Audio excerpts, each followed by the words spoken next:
Good evening, everyone. Thanks for joining tonight. I hope everyone is able to take their dinner na. Okay, so we're starting to stream right now, and there are actually audience that are coming in. And if ever you are there right now, can you just make a simple notifications? At least we will be able to know that you are there already.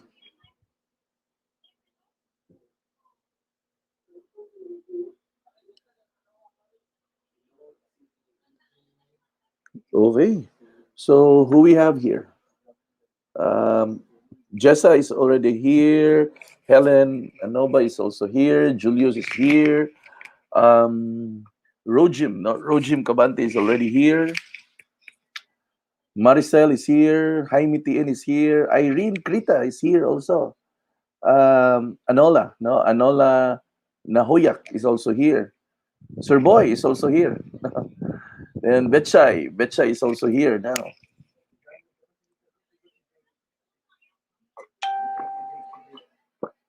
Yesterday we had a good discussion actually. We were talking about who do we become in the process.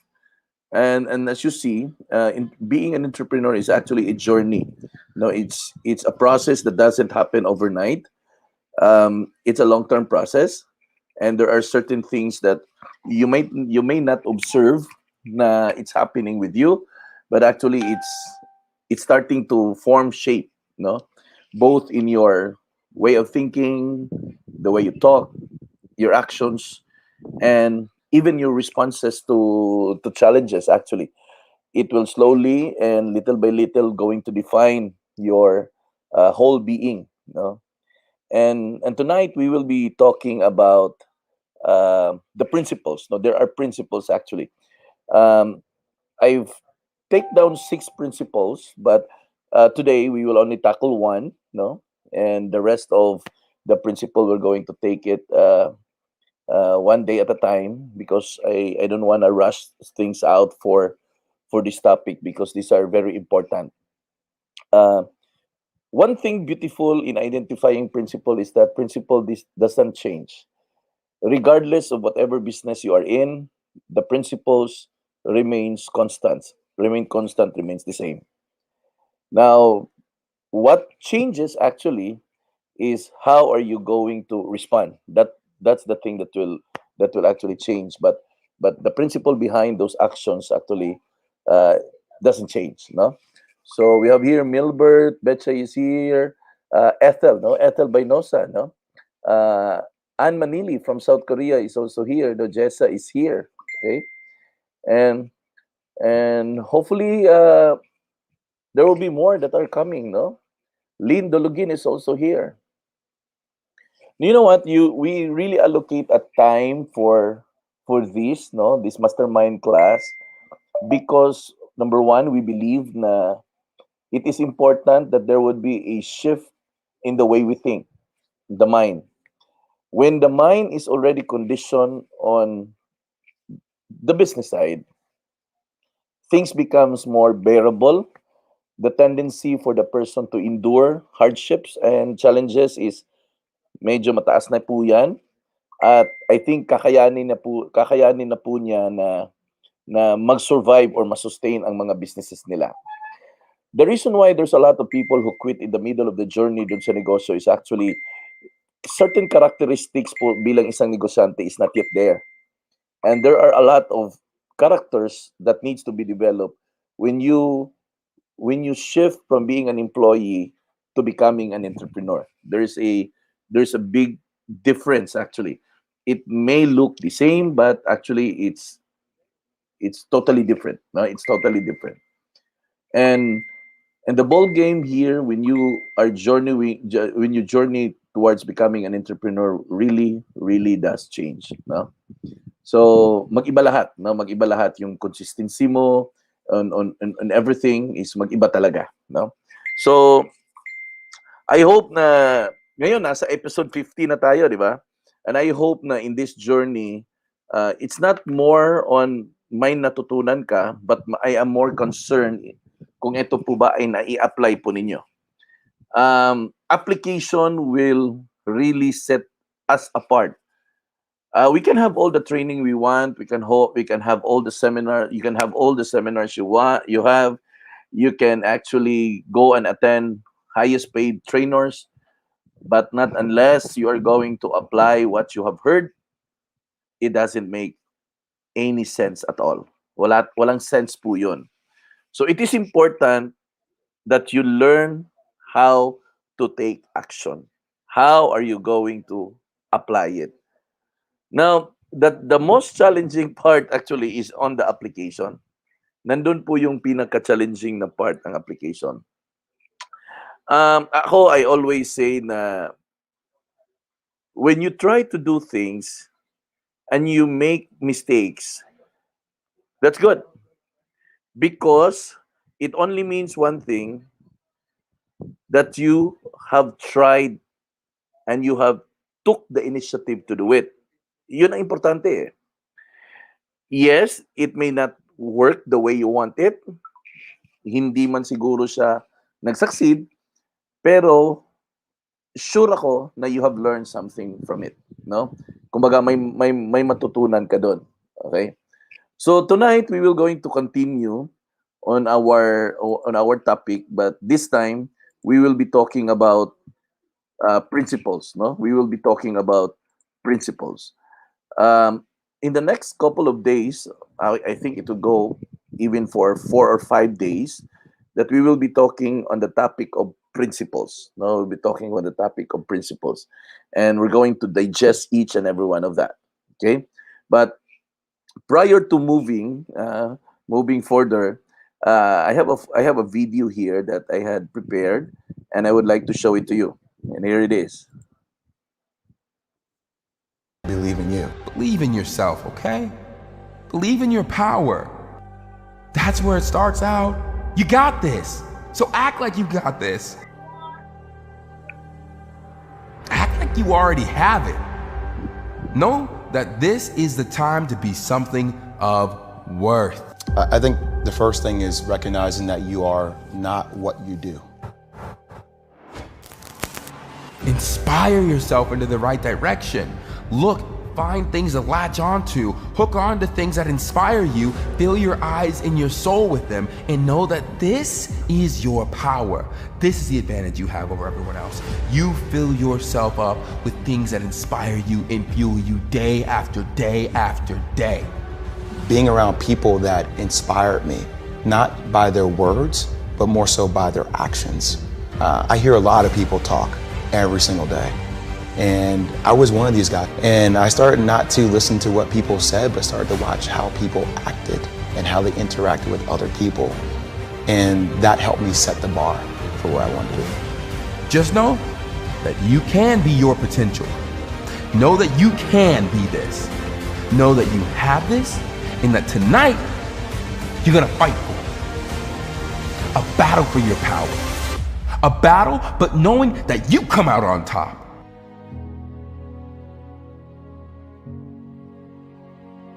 This is what it's all about, you know? And I used to say it all the time, why me, why me, why me? And all of a sudden that conversation changed to, yeah, like why not me? Like why not me? And I think the more you can start looking at facing adversity by saying, why not me? You approach things with a completely different mentality than a person who feels like they're going to be a victim. You start becoming the hunter again. And the more you can stay with that hunter mentality, it will pay dividends. Everyone wants to eat, but few are willing to hunt. Who do you want to be? How do you want people to see you? Stronger, hardworking, successful? If you want people to see you like that you need to change. Change and grow. Strengthen yourself. Build up your potential. Construct your future. Who are you going to be? Are you going to be that person that wallows in their self-pity? Or are you going to be the person that says, you know what, okay, I did this wrong, I did that wrong, but how can I be better? And I think that's what I talk about, that relentless mentality to want to be better at just life in general.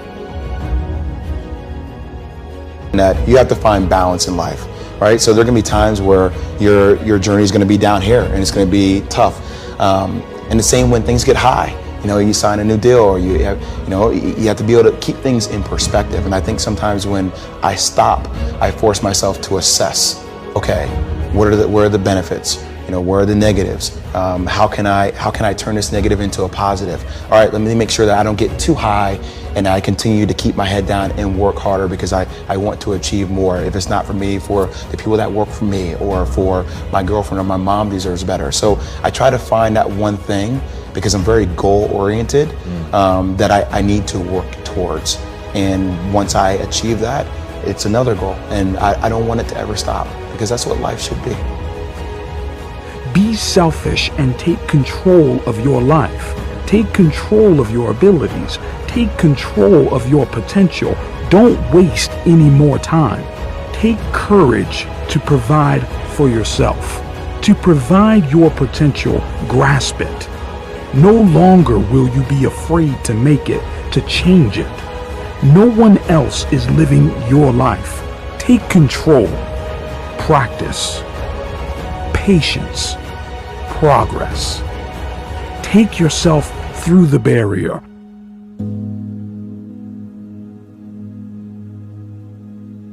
I came back mentally. Right. Like, that's a story. Like, that's a story that should be cherished for younger kids out there, for older people out there. It doesn't matter. You don't have to come back and do what you did before and do it exponentially better. You have to come back better as a person and really value that process. Like, that's a comeback. It's amazing when you have to be vulnerable to talk about issues that a lot of people aren't willing to talk about. And I think choose is a really imperative word, because a lot of people choose not to, follow up on things that happened in their past or sit time to reflect. I am where I am, and only I can change it. You are the only person that could change it. At the end of the day, people can want to help you as much as they want to help you. And I don't think complaining is the answer either. I think vulnerability and talking to people about what's actually going on in your life gets them invested in you. And the more you listen to them, gets them invested, you invested back in them. And that's when a bond is formed. But that person can only take you so far. You have to want to take yourself to a different place. And if you don't have that, then you're going to stay stuck. And a lot of people choose to stay stuck. And we see it every single day. And you have to be vulnerable enough with yourself to accept the fact that it happened. Bad stuff happens to everybody. You have to drive your own car, and if you don't drive it, somebody else is going to drive it for you. And that other person is driving it may not be a person, it may be a darkness, that entity that we talked about, that is easy to get lost and consumed in. You have the power to become someone that even the deepest part of you trusts, someone you trust to succeed. Become the person that you know you can be. Stand up for your future, for your power, and for you to be something full of the worth that is in you. We spend so much time talking to other people and giving other people advice on what they need to do in their life. And sometimes you need to sit down and give yourself advice on what's best for you. It's fulfilling to recognize that nobody is the perfect end product and that everybody has stuff to work on. But once you're able to say, wow, that is something I need to work on, and you feel yourself taking the steps necessary to be better at it.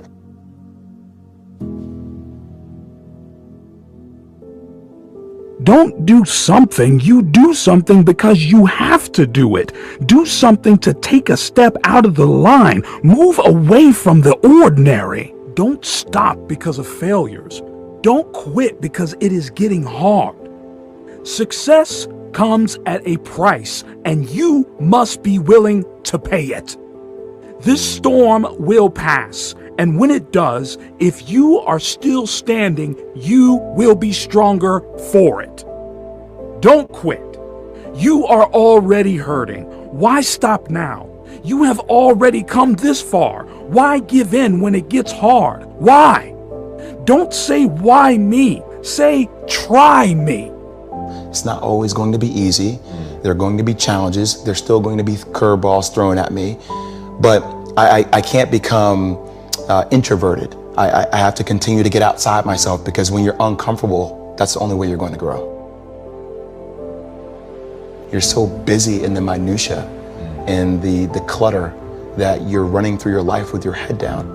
And it was the first time I had to sit and evaluate. And that process within itself is rewarding, peaceful to my soul and my spirit, but still drives me, because I still know I have such a long way to go, and I have to continue the process and never stop.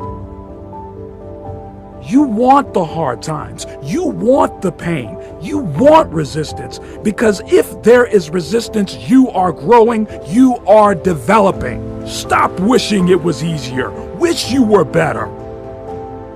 As I'm walking onto the court, who do I see? I see Kobe Bryant, already working out. And I'm like, okay, it's kind of cool. It's Kobe. What's up, Kobe? You know? And so I put my sneakers on, and do you ever get lost in what you do, where you end up like, wait, it's been an hour and a half? Like I'm here, I'm in it. So once I set my foot across that line, I started working out. And so I worked out for a good hour and a half.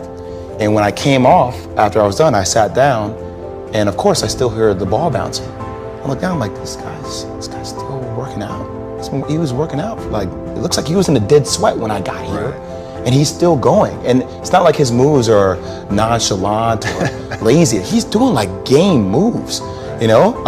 I sit there and I unlace my shoes. I'm like, I want to see how long this goes. So I sit out there and watch 25 minutes. And he got done. I said, okay, I think I've seen enough. Go play, you know, come back, get in the sauna, get ready for the game. That game, he drops 40 on us, okay? And after the game is over, I'm like, I have to ask this guy. Like, I have to understand, like, why he works like that. Right. So after the game is over, I'm like, hey, Kobe, like, why were you in the gym for so long?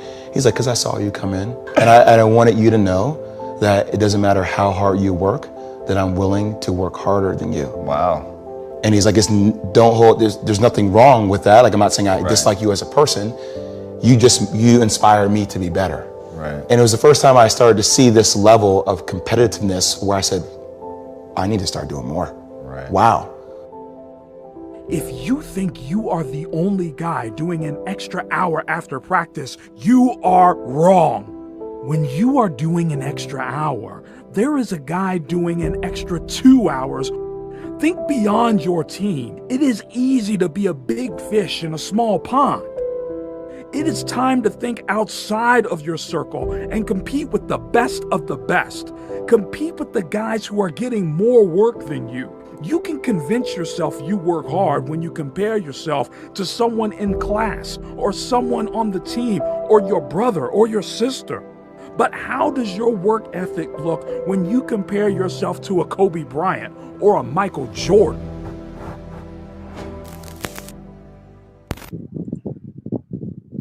Okay. So you got it, no? If you were listening carefully on the video that I showed you, you will be able to identify certain characteristics there, certain traits that are relevant, important, and essential in your journey in becoming an entrepreneur. Now let's see. Let's see if you are really listening to the video. Can you share some thoughts coming from the video? Can you share, please? No, you may want to write there in the comment section below your thoughts, yung mga narinig niyo po dun sa video na pinakita ko po sa inyo a while ago. Because there are a lot of things that we can learn from there. No, very important lessons that we can learn. No, and I believe na that video speaks for itself. No, that video speaks for itself, and there are so many learnings in there. Would you like to start? No, who would like to start sharing?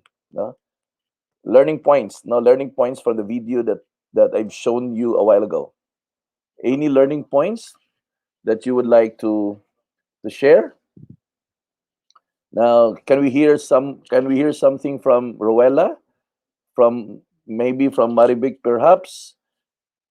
Kay Maricel, no? Anything that you can share, Maricel? Kay Yula, no? Kay Yula Pirianes, no? Is there anything that you can share with us? Kay Maribeth Maranga, kay Josaphat. Anything that you can share? Kay Emanuela, no? Emmanuel, no, sorry, Emmanuel Diozon. Emmanuel Diozon and Limuel Aliopiosa, si Maminda, no, si Marian Quintinita. Is there anything that you would like to share based on the video na pinakita ko po just a while ago, no? Who else is here, no? Dung DK, no? You have something to share, Dung DK. Flora Araya, you have something to share. Si Marites de la Cruz.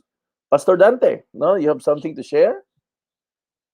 Based on the video that I've shown you, no, just very recent. Anne Manili, no? Can you share something? Betchay, is there anything that you can share? Helen, Glenn, Jaime, si Ma'am Anola, no? Erin Krita, is there anything that you would like to share? We have here from Julius, no? Hard work and persistent extra effort. No, hard work, persistent extra effort. What else? What else? What message na nakuha po ninyo dun sa video na nakita nyo a while ago? I believe yung video na yon ay punong-puno po ng laman, and somehow may attitude kasi tayo na pag may mga nakikitang mga ganun, hindi natin pinapansin at hindi natin pinapakinggan. Now, I think it's about time that you need to change that kind of attitude. Now, if you want to become an entrepreneur and truly become an entrepreneur, you need to develop your curiosity to details, your attention to details. And this time, you've got to, not just look at something, but try to listen. Now, try to listen. Come on. Share. Glenn says, never give up. What else?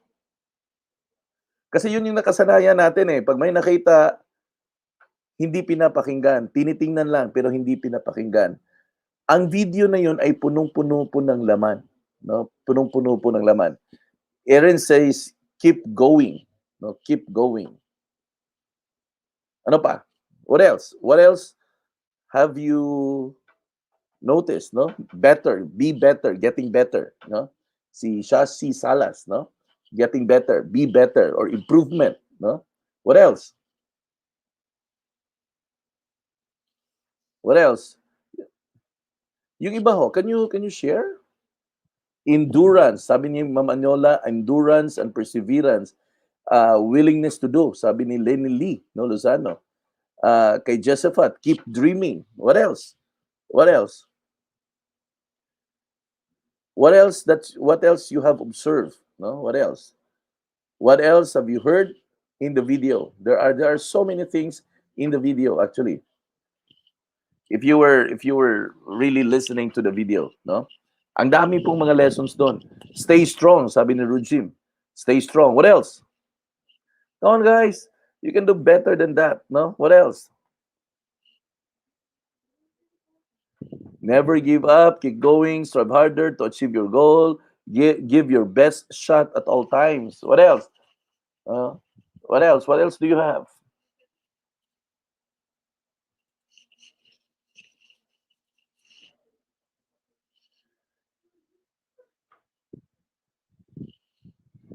Once, sabi ni Anele, once failed, learn to stand. Okay. What else? Love what you do. What else? What else have you heard on the video? No? The video speaks of competitiveness. No, there's a certain level of competitiveness, and one of the best characteristic of an entrepreneur is being competitive. An entrepreneur is competitive. Narinig niyo po yung kwento nung nag-gym si Kobe Bryant at pumasok yung isa. Nakita niya si Kobe Bryant nag-practice, di ba? Sabi ni Anola is do your best, be creative. Di ba? Nag-practice, doing the gym. He gets into his gym. Natapos na siya, pero nakita pa niya si Kobe. Nag-practice pa rin. Ang practice hindi naman pa banjing-banjing, kundi talaga seryoso talaga na practice. After that game, Kobe made 40 shots. After the game, he asked Kobe na kung bakit ganun ka mag-practice, bakit ganun ka mag-gym. Anong sagot ni Kobe? because I saw you coming in. Kasi nakita kita na pumasok at gusto kong ipakita sa iyo na seryoso ako sa ginagawa ko. Na kaya kitang talunin kung ikaw ay mag-gym ng 1 hour, kaya kong lampasan yan ng 1.5 hour. Yun. Certain level of competitiveness. Okay? And those are the things and those are the characteristics. Yung nasa video na nakita niyo po, yan, dedication. Those are the things that are really important for an entrepreneur. And this time, as you journey towards becoming one, start developing in paying attention to details. No, I mean, you are a different breeding na ngayon. Iba na po yung journey ninyo. Iba na yung pag-iisip mo. Iba na po yung mga pananaw mo sa buhay. Ikaw ay isang negosyante na. Ikaw ay isang entrepreneur na. And this time, you talk differently, you think differently, and you act differently. Lahat po ay iba na sa atin. Okay? So, when there are videos na ipinapakita, please listen to it. No? It's a lesson that you need to take na if there are something that is been shown there, listen to it because there are always things that we can learn out of it. No? Okay. So let's go to principle number 1. Okay. Now this would be the first this would be the first principle that we will be talking about, and I think for tonight we will only be talking about this principle. We are going to talk about revisiting the vision. Now, vision is so powerful. It, in fact, allows the person to do extraordinary tasks because of what he perceived in the future. Now, siguro naman, kilala niyo si Walt Disney. Ito, nakwento ko na to si Walt Disney. Marami pong mga visionary in the past, actually. Hindi lang po si Walt Disney ang isang visionary. Yung Wright brothers, yung nag-imbento po ng eroplano. They were asked by their father when there was a time na they're starting to build the airplane. They were asked by their parents and tinanong sila kung ano yung gusto nila at sinabi nila, "Tay, one day ang tao makakalipad." Yun yung sinabi ng Wright brothers. One day daw, Tay, ang tao makakalipad. Hindi siya kapanipaniwala kasi paano naman makakalipad ang tao? True enough, the Wright brothers invented the airplane.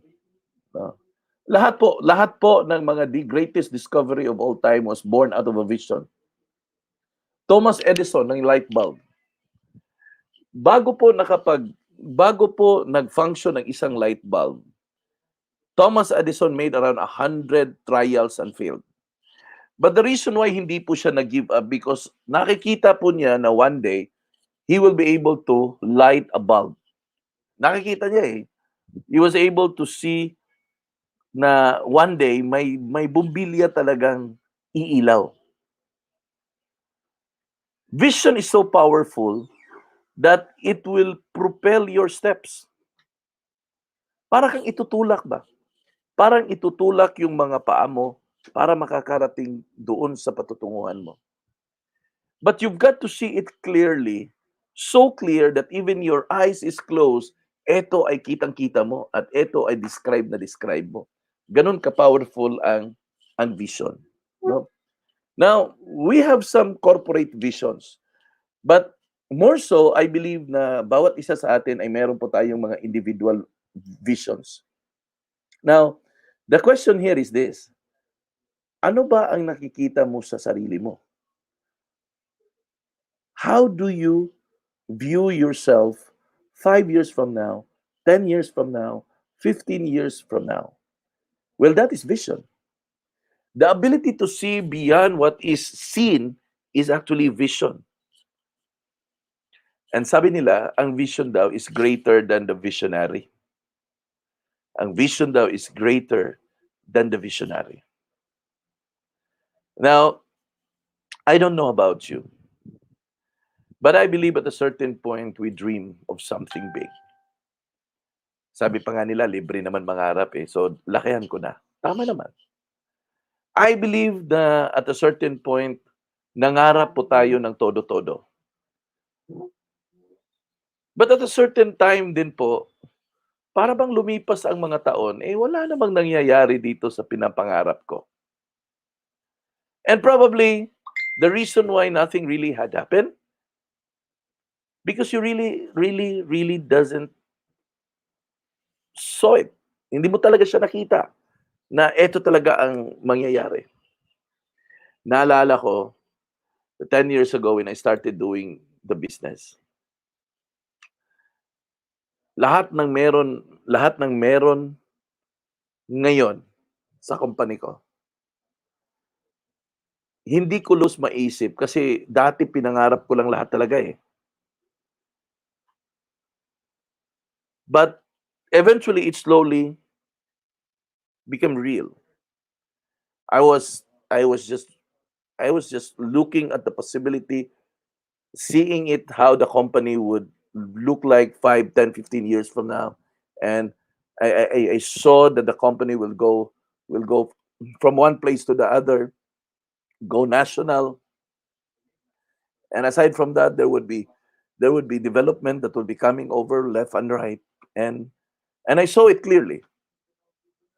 And everything that I do is geared towards only in one thing, in getting that vision into a reality. Everything was so clear. It was so clear for me. It may not be clearer to those people who followed me, but it was clear for me. Kitang-kita ko po siya. Every single actions that I make, every single plan that I make is geared in accomplishing the vision that I saw in the company. Lahat po yan is geared towards the vision. Every single activity that I do is geared on one thing, and that is communicating the vision, telling them that this is who we will become. In fact, I always say this tagline: one day, one day, one day we will be there. One day we will be like that. One day. It has always been one day. One day. And I had many one days in life. One day, one day, one day, one day. Until that one day consumes my thought, my actions, and everything of who I am. One day, one day, one day. And all the people down the line have captured the one day, one day, one day, one day. And everyone is looking forward for that one single day that will happen. Now, friends, I don't know how you look at yourself in the business. Whatever business you are in right now, you've got to see it clearly kung ano ka maging. Because that vision of yours, yan ay balik-balikan mo from time to time. Kasi kung hindi mo yan babalik-balikan, you will forget it. Makakalimutan mo yan. No? Makakalimutan mo yan. That's the reason why right now we're going to talk about the first principle, revisiting the vision. Now, always remember that the entrepreneurial vision must be reinvented at all times. The reason why it shall be reinvented at all times, it's because the world right now is a fast-changing world. Okay. Before ho, it takes a vision na it would last for quite a number of years bago po siya magbago. But right now, because of the changing climates, no, in terms of economy, in terms of transaction, and in terms of communications, things are changing so fast. Now, look at what happened to Kodak. No, ito na-share na natin. Look at what happened to Kodak. I believe that their vision was so strong when they started it.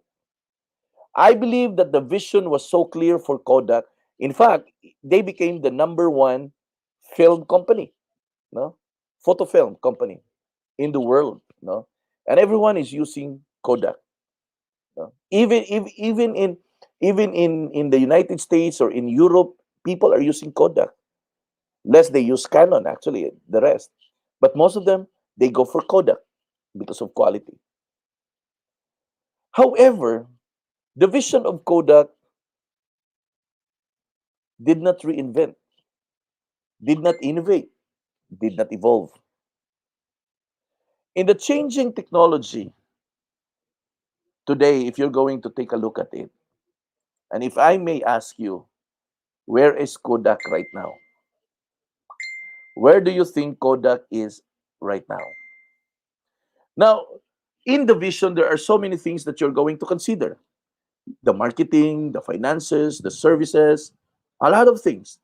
In fact, you would even consider the technology, the innovation that we have right now, the reinvention, the innovations, the speed, everything.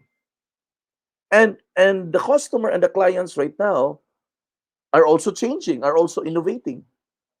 And if this is already true today, then our vision needs to be reinvented from time to time in order to cope up with the changing world, in order to cope up with, you know, the fast-paced life we have. Now, going back to my question, where do you think Kodak is right now? Nasaan na ba si Kodak ngayon? Nakikita pa ba ninyo si Kodak? Do you still do you still see Kodak? Nakikita pa ba ninyo si Kodak? Hello? Are we here? Hello guys, are we here?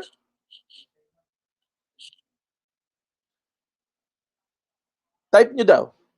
Because I really wanted to know if nakikita pa ba ninyo si Kodak ngayon. When you go to the mall, nakikita pa ba ninyo si Kodak ngayon? Or even in the by streets, nakikita pa ba ninyo si Kodak ngayon? Or ganito na lang ang tanong ko, sino ba sa inyo ngayon ang nakakita kay Kodak? Meron ba? Meron ba? Sino-sinong nakakita kay Kodak? Hello? Hi! How are you? Pa-answer naman. Si Ann Manili, meron pa daw doon sa South Korea. Meron pang Kodak. Si Betchay, wala na siyang nakita dito sa Cebu na Kodak. Wala na. Alam mo bakit? Hindi nag-innovate si Kodak eh. Hindi nag-innovate si Kodak na pag-iwanan siya ng panahon. Ang dating glorious days ni Kodak, ngayon po wala na. Dati po halos every mall, every department store, every places, there is a Kodak. Ngayon po, unti-unti na po silang nawawala hanggang mawala talaga yan. Because hindi na po sila nakapag-innovate. Same thing with Fuji. And that's exactly what will happen. If ikaw na negosyante ka ngayon, you are not going to reinvent your vision. Look at Nokia. Tingnan mo si Nokia. Si Nokia, sikat na brand po yan. Sikat yan na brand. Nokia 3210, 5110. Sikat na brand yung Nokia. But look at Nokia right now. Where is Nokia right now in the market?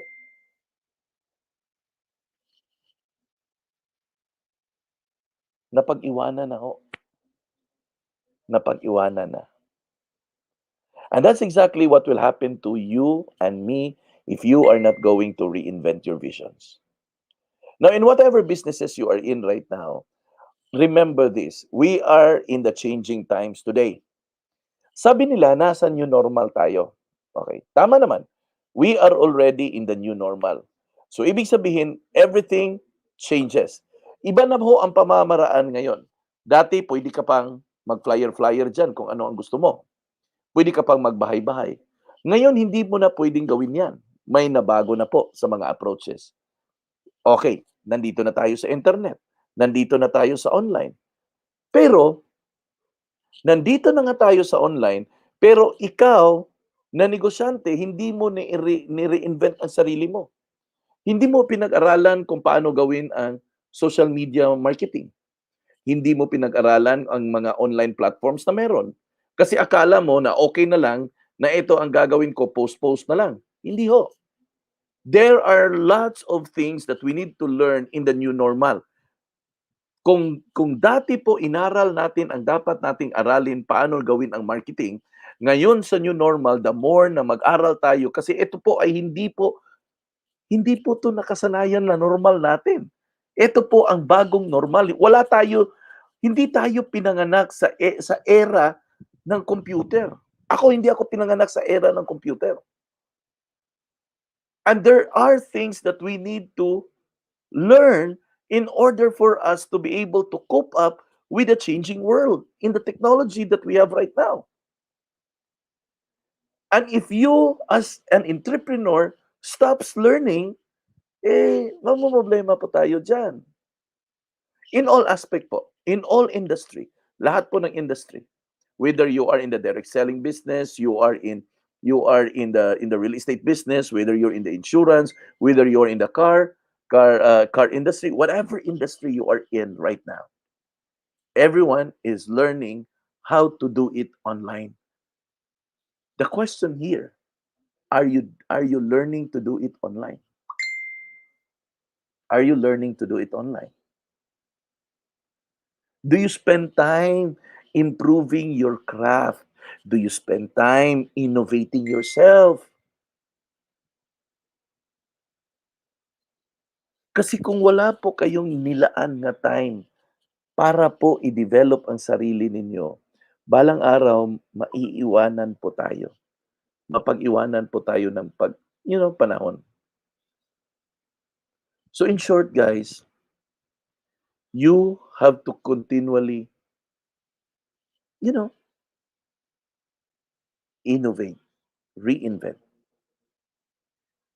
Friends, ito lang po yung masasabi ko. The day that you stop learning, that is also the same day that you stop growing. And if you will continue being that way, believe me, my friends, the business in the next coming years would become a little bit tougher. And it would become a bit challenging. So as early as today, we've got to learn how to do it. Okay? So, entrepreneur's vision must be reinvented at all times. Okay? Because vision really needs to evolve. That's how simple it is. I could not find any other language to use except that one. Vision needs to evolve in order to adapt to the changing world. Ang dami pong nabago, guys, believe me. Ang dami pong nabago on the way we do things. I was thinking that what is effective 5 years ago is still effective today. And I'm wrong. What is effective 5 years ago is no longer effective today. And if we are not going to adapt to these changes faster, we will really be left behind. Number one, let's try to do some discussion here with regards to the vision. Using the vision to motivate and challenge yourself and your team. You know how powerful this vision is? If you are going to use this vision to motivate, number one, yourself. Okay. Now, I always say this. There's no one else who's going to do it except you. In the journey in becoming an entrepreneur, yes, there are supports that we can get. There are assistance that we can have from our uplines. There are lessons that we can get from our seminars and trainings.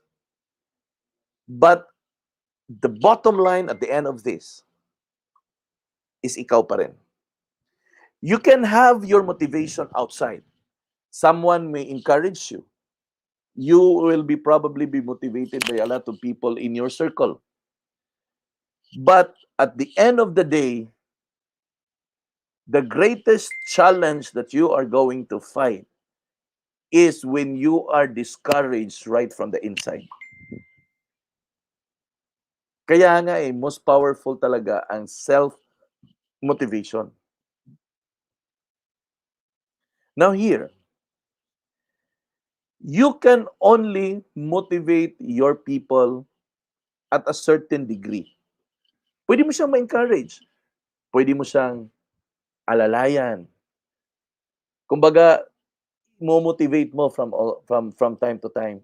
But only at a certain degree. Only at a certain point. So if that would be the case, who will motivate your downlines? Sino ba ang mag-motivate sa kanila? Ang mag-motivate sa kanila ay ang sarili nila kasi may vision sila na nakikita sa sarili nila.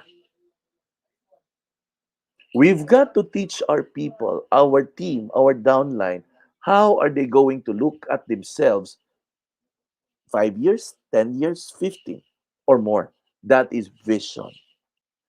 And that vision will serve as their self-motivation. Just like it serves as our self-motivation. Magiging self-motivation din po nila iyon. You get it? Because whether you like it or not, your people, you can only influence your people at a certain degree. At a certain degree. The rest of that, they are on their own. So what does that mean? It only means one thing. Teach them how to rally behind the vision. Teach them how to rally behind the vision. When an entrepreneur is challenged by the vision, it becomes a channel of his energy. When a certain entrepreneur is challenged by its vision, syempre malaki yung vision, di ba? No? Malaki yung vision. So, once ang isang tao ay na-challenge po siya doon sa vision na ginawa niya or nakikita niya sa sarili niya, yung vision na yan will become the channel of his energy. Bakit ho? Because yan po, dyan po siya huhugot po ng lakas. Dyan siya huhugot ng lakas dahil nakikita niya who he becomes in the process. So what will it create?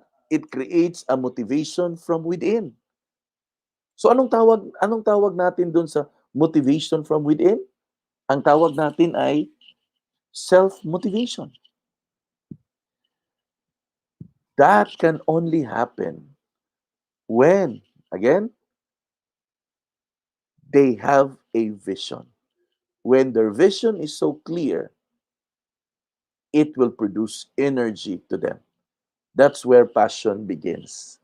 And when that is developed, motivation will sit from the inside, and that's what you call self-motivation. Okay? Learning so far? Number 2, because of the vision, it would create a culture of excellence. Create a culture of excellence. Alam mo, ito yung pinakamalaking challenge natin talaga. Because most of the Filipinos have a mediocrity mindset. Ano nga ba tong mediocrity mindset? Yung mindset na Okay na to. Pwede na to. Okay na yan. Okay naman to. Hindi naman pangit. Okay na yan. Pwede na yan. Okay na yan. Pwede na yan. Mediocrity po yan. Katamtaman. Mediocrity. If you are an entrepreneur with a vision, mediocrity is not an option. Hindi po yan option, ang mediocrity. Now, you've got to think of this. If wala pong ma-develop na culture of excellence, lahat ng mga gagawin po natin ay all average lamang. And remember this, my friends. People don't buy average. People look for the best. That's the reason why a lot of products wanted to become the number one. Because people want to look for the best. Kaya mediocrity is not an option. So if you're in this business, then serve well. Dapat magaling ka. Magaling ka sa larangan na pinasok mo. Kung ikaw ay isang insurance agent, dapat pinakamagaling kang insurance agent. Kung ikaw ay isang real estate agent, dapat ikaw ay pinakamagaling na real estate agent. Kung ikaw ay isang network marketer, dapat ikaw ay isang pinakamagaling na network marketer. In short, put that mindset in you to be the best person or the best version of yourself. Hindi yung pwede na, okay na.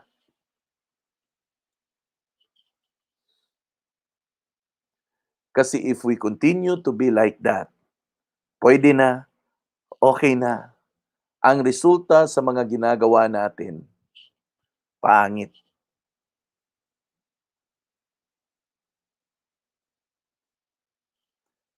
Excellence. In order for you to really further display your excellence, go the extra mile. Diba? Sabi natin, nothing beats a good customer service. Well, if you really wanted to have a good customer service, then go for an extra mile. Meaning, go beyond what is the normal na mga serbisyo. Dapat magaling ka sa larangan na ginagawa mo ngayon. Kung ikaw ay real estate agent at may kliyente ka, go the extra mile. Serbisyuhan mo siya ng todo-todo. Kung ikaw ay isang insurance agent, ganun din. Magserbisyo ka. May collection ka, magdi-deliver ka ng policy. Ano yan? Going the extra mile.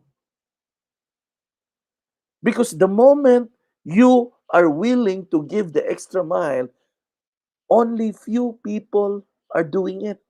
So anong kalalabasan? O syempre, angat ka na kasi iilan lang kayo na gumagawa ng extra mile. Di ba? Friends, when you go the extra mile, in there, competitions become lesser. Dito po sa average, ang dami po nating competition dito. Pero when you go the extra mile, nababawasan po ang competition doon. That's the reason why, if you wanted to really excel, go the extra mile. Guys, one or two lang po. Mag-break lang ako sandali.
Okay.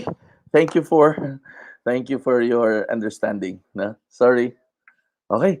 So, dito na tayo sa extra mile, no? So, go the extra mile. Kasi tayo, ang alam lang natin parati, extra rice eh. No? Alam lang natin parati, extra rice. Sa halip na extra mile talaga. Alam nyo, etong doing extra mile will make wonders. Ang taas ng client retention nito. Client retention, customer retention, and you've got more repeat buyers, repeat customers, and you have a stable organization. Why? Because people are keep coming back because you are the only person that goes the extra mile. Excellence yun eh, no? Excellence. Okay? Always have a competitive mindset. If you really wanted to go for excellence, always develop a competitive mindset. Naalala niyo po yung sa video, nung si Kobe Bryant nag-practice sa gym at pumasok po yung isang player din at nakita siya ni Kobe Bryant at 'di ba sinabi ni Kobe, kasi tinanong siya kung bakit ganun siya mag-practice. Anong sagot niya? Kasi nakita kita pumasok at gusto kong ipakita sa iyo na kaya kitang lamangan. Nakita niyo? Anong tawag doon? That's a competitive mindset. When you are when your mind is competitive, you are going to do things differently and you are always going to do things excellently. Kumbaga, always ka na nasa extra mile eh. Parati kang na nasa extra mile. Now, let's see. Ganito. Let's do some drill. What will you do to your client, to your customer, para mapakita mo sa kanya na lamang ang serbisyo mo? Sige daw, example daw. In whatever field you are in, no? Kung anong field, kasi sari-sari tayo dito eh. May nasa networking, may nasa real estate, may nasa insurance, may nasa, ano ba, nasa online selling. So ito po yung tanong ko. Ano ba ang gagawin mo para masabi natin na ikaw ay competitive doon sa mga kapwa mo negosyante? Kung paano ka ba lamang? Ano ba ang gagawin mo sa kliyente mo para masasabi mo sa sarili mo na lamang ka sa mga ginagawa mo? That you have a competitive mindset. Sige daw, anong extra mile ang gagawin mo? Kasi extra mile to eh. Anong gagawin na extra mile mo sa sarili mo, dun sa kliyente mo, para masabi ng kliyente mo na, nako, etong tao na to, grabe, excellent talaga to. Bilib na bilib ako. Anong gagawin mo? Paano mo pabibilibin yung kliyente mo? Paano mo pabibilibin yung kliyente mo, customer mo? Paano? Sige daw. Ano yung gagawin mo para bilib sa'yo yung kliyente mo? Kasi this is what is it all about eh. If you are competitive, hindi ka magpapatalo. Kung sasabihin ng kliyente mo na mas magaling yun magserbisyo, dapat higitan mo pa or galingan mo pa. Now ngayon, ang tanong ko, ano ang gagawin mo para masabi mo sa sarili mo na mas mahigit ang serbisyo mo kaysa kakompetensya mo? Any thoughts that you can share? Mas mura na matibay pa sa kaysa kanya. What else? Competitive competitive advantage. No? Competitive, always remember guys, price is not always the competitive advantage. Remember that. When we talk about competitive advantage, it's not always the price, but it's always what you do to your client. Sa negosyo natin, either ikaw ay insurance, real estate, or network marketing, ang competitive advantage is not actually on the price. It's always what you do to your client. Because sa ganitong type na negosyo, this is a service-oriented business. No? And when you are in a service-oriented business, ano ba ang magse-set apart sa'yo na masasabi na you are a competitive person? So ano ba yung gagawin mo sa kliyente para masabi na ikaw talaga ay excellent? Giving best quality service. Paano, sir? Paano ka magbigay ng good quality service? Establish good rapport with clients. Paano, ma'am? Paano, Ma'am Maribig? Paano ka mag-establish ng good rapport with the clients? Doon sa shinare ni Allen, giving best quality service, paano? How are you going to give good quality service? Paano?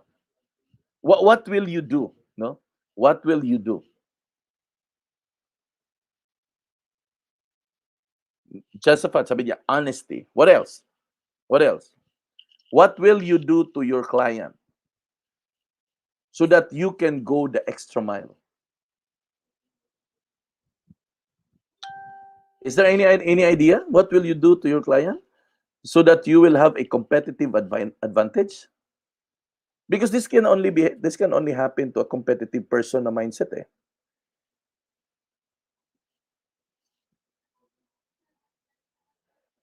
Ito kay Glenn, no? Bini-baby, spoon feeding, or alagaan. Okay. Ganda ng word na ginamit ni Glenn, no? Bini-baby. Jofil, constant communication. Si Sir Danny, defend upon my situation, sir. So, create a situation.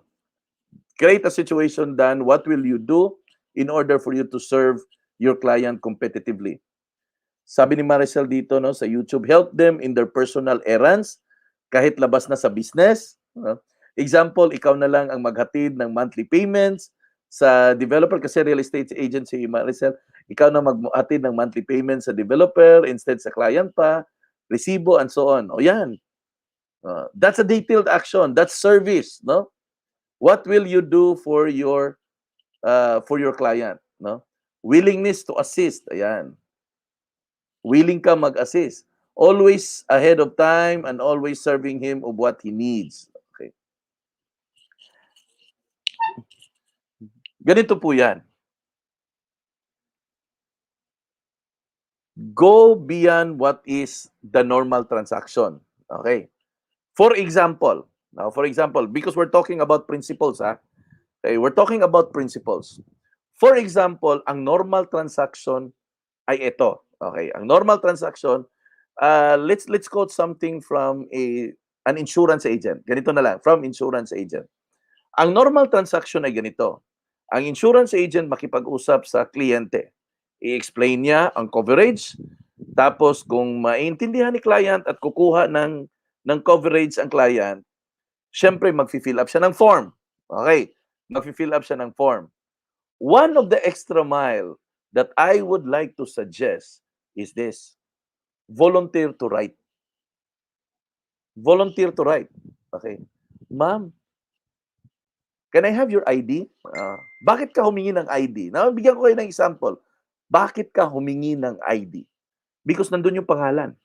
Kopyahin mo, pangalan. Nandun yung address. Address. All the details in the form. Ikaw ang sumulat sa halip na si kliyente ang magsulat. Ano ba yung normal? Ang normal na proseso, ang client ang magsulat. Ngayon, kung gusto mong mag-extra mile, ikaw ang magsulat, iabot mo na lang sa kanya ang papel. Ma'am, pakipirma na lang dito sa signature. Anong tawag doon? That is extra mile. Okay? That's number one. Meaning, you are going to look at things beyond the normal. Kung yan ang normal, go above that. Okay? So ngayon, let's say for example, doon pa rin tayo sa insurance agent. Siyempre may bayad yan on a monthly basis, no? Ngayon, siyempre, you are going to establish your credibility. Kung ma-establish mo yan na honest ka, sa halip na magpakapagod pa si kliyente magbayad doon sa monthly premium niya, pwede nang ikaw mag-volunteer, ma'am. Pipick upin ko dyan ang bayad, ibabayad ko, ma'am, tapos yung resibo, ibabalik ko. O yan, di ba? Bayad, babalik ang resibo. And if you keep doing that, no, makikita niya na itong tao na to, honest talaga to. I can trust this person. I can rely to this person. So anong normal doon? Ang normal doon, ang kliyente magbabayad, maghuhulog buwan-buwan. That is the normal. Ano yung extra mile na ginawa mo doon? Ikaw ang nagkuha, ikaw nagbayad, binalik mo yung resibo. O, ano yon? Extra mile po yun. Okay, extra mile. Dito pa rin tayo sa insurance para makita nyo po yung konsepto. From time to time, may tinatawag po tayo na valuation sa insurance. Sa real estate po yan, appraisal ng value ng property. Dito sa insurance, valuation, no? Pagtaas ba, no? Na ito na po yung performance doon sa investment natin, ito na po yung mga stock shares na i-produce ng mga VUL at kung ano-ano pa. Okay. So ngayon, normally, ang normal po diyan, nagpapadala po ng update ang kumpanya. Yan, binibigay yan, pinapadala via mail. Yan po yung normal. Yan po yung normal. So ano ba yung extra mile na pwede mong gawin dito? O, wag mo nang hintayin sa kumpanya. Ikaw nang mag-briefing doon sa performance ng investment. Alam mo ma'am, napakaganda ng performance natin ngayon. Ito na po yung ano mo, ito na po yung dividends mo sa insurance mo. So makikita na niya. Makikita na niya na okay, maganda pala yung performance. Ano Bert, no? Maganda pala. Sige Bert, magdadagdag ako diyan. So that's an extra mile. Okay? Ayan, ito yung sinabi ni Melvin. Sa akin, sir, hinatid ko po yung OR, payments clients from her mother to living in Talisay. That's what I call competitive advantage. Ako dati, pag may nag-move in ako na kliyente, OA ako dati. So maniwala kayo, OA ako. pag may nag-move in ako na client, papagawa ako ng maliit na tarpaulin doon sa unit niya. Welcome home. Welcome to your new home. Bibili ako ng cake, dala ako ng flowers minsan. Tapos during the turnover, iaabot ko po yan doon sa kliyente ko. Ma'am, congratulations to your new home. Sabay abot yung cake or flowers. Ganun ako dati. Tapos pag nagpa-blessing sila na bahay nila or condo, nagpa-blessing sila. Ma'am, sagot ko na yung soft drinks. May mga ganun ako. Ma'am, ano ba kayo? May handaan kayo? Ma'am, sagot ko na yung soft drinks. Kasi mag-o-order lang naman ako ng Pepsi. Find ways that you go beyond. And tama yung sinabi ni Maricelo, treat your clients like a prince and princess. Make their lives easy and comfy. Yan po yun. When we talk about excellence, it's not gonna be the price. It's not gonna be the amount of money. It's actually what you do to your client that makes him satisfied doon sa serbisyo mo. Because ang habol natin dito is, how are you going to delight your customer? How are you going to delight your client? It's a matter of delighting. Putting value to what you are doing. Yun po yung ibig sabihin. Ito kan Rojim, no, explainan og tarong ang client para masabtan niya kung unsa ang mga pamaagi sa abi-abihon, tama na, abi-abihon. Jud og tarong siya para maingganyo.